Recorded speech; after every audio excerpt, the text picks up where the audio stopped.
গত কয়দিন আগে আমি যে বেনারসি কেটে একটা গাউন তৈরি করেছিলাম, সেই ভিডিওটা দেখার পর আমার আরও কিছু অর্ডার এসেছে। মানে ঠিক সেম একই শাড়ি কেটে আমাকে কিন্তু গাউন তৈরি করে দিতে হবে।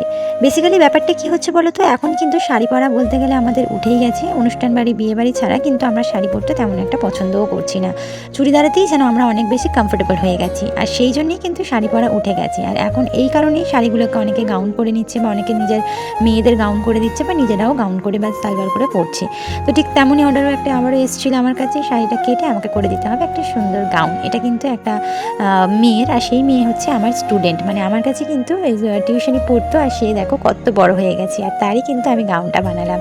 কেমন হয়েছে তোমরা কিন্তু অবশ্যই কমেন্ট করে। সামিমা পারভিন আইডি থেকে এক দিদিভাই আমাকে কমেন্ট করেছে যে আমি সেলাইয়ের কাজ কতদিন শিখেছি। তো বলতে পারো 2 থেকে আড়াই মাস পর্যন্ত আমি যেতে পেরেছিলাম। তারপরে আমার শাশুড়ি মায়ের চোখের অপারেশন হয়েছিল, যে কারণে মেয়েকে কিন্তু আর আমি রেখে যেতে পারিনি, তাই আর শেখা হয়নি। তারপরে কিন্তু নিজেই চেষ্টা করেছিলাম ঘরে, ফোনে দেখে দেখে। আর চেষ্টা করলে কিন্তু কোনো কিছুই অসম্ভব নয়। আর তারপরে ঘরে সেলাই করতে করতে আমি কিন্তু শিখে গিয়েছি বলতে পারো।